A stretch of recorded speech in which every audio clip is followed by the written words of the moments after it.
sedianya ada pertemuan di produksi berasnya tertinggi nasional. Kita bisa mencapai 3 juta ton. Pada waktu jadi gubernur masih 2,5 juta. Dalam posisi 3 tahun kita bisa meningkatkan 500.000. Artinya kalau Kementerian Pertanian serius membicarakan ini kepada 10 gubernur yang punya potensi tentang itu, kita tidak mungkin akan impor. Ini tolong saya pesankan kepada Pak Menteri Pertanian.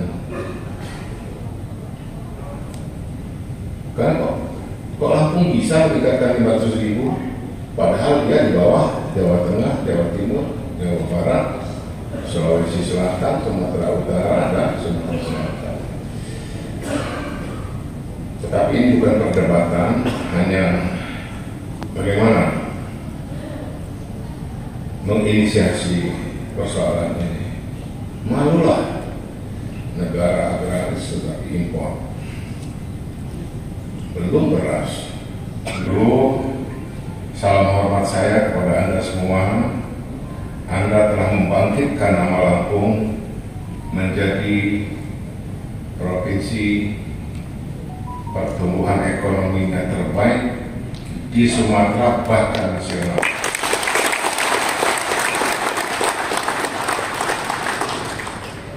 Saya diskusi sama Ustadz.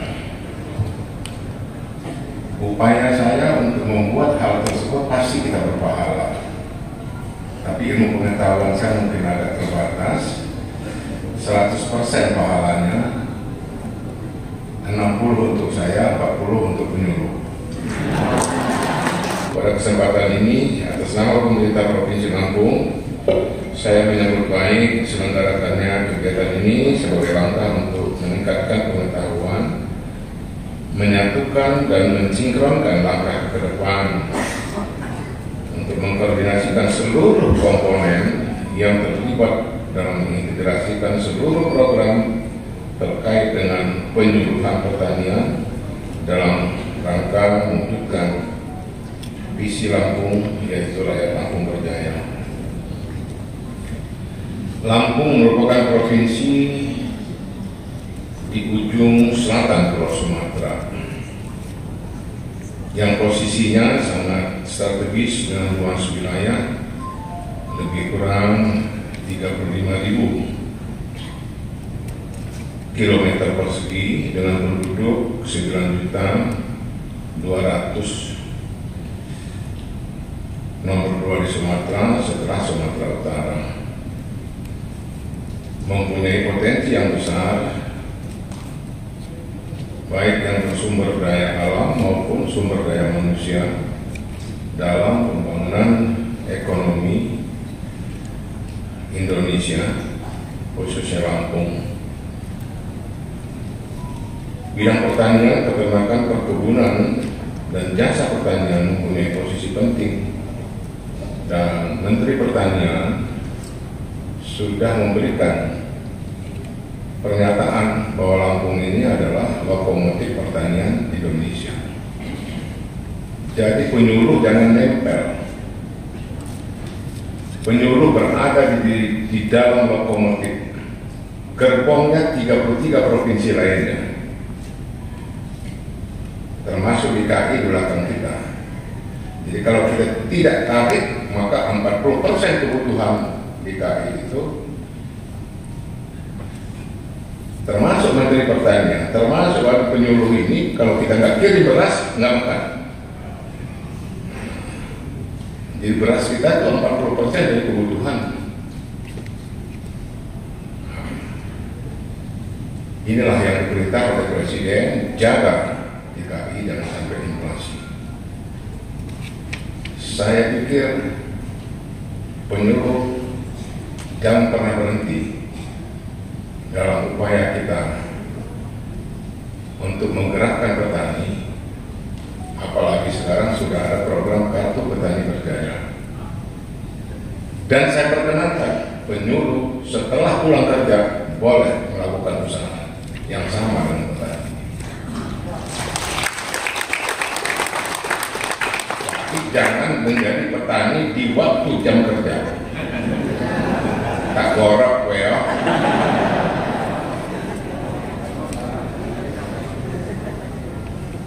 Istrinya boleh mengambil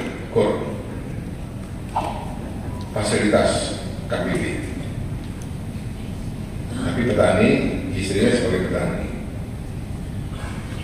Ngurusin rakyat, ngurusin petani, penyuluh susah.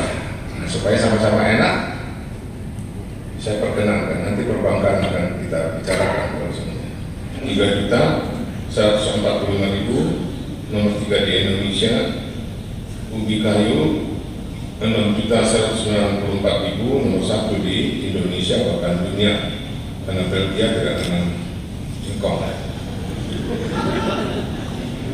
dan seterusnya. Banyak sekali ini seperti apa yang saya sampaikan tadi, bahwa gula kita juga sebagai penghasilnya, dan alhamdulillah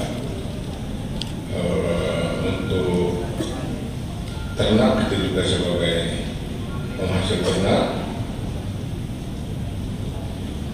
termasuk nomor 3 di Indonesia untuk kambing dan nomor 7 di Indonesia untuk sapi.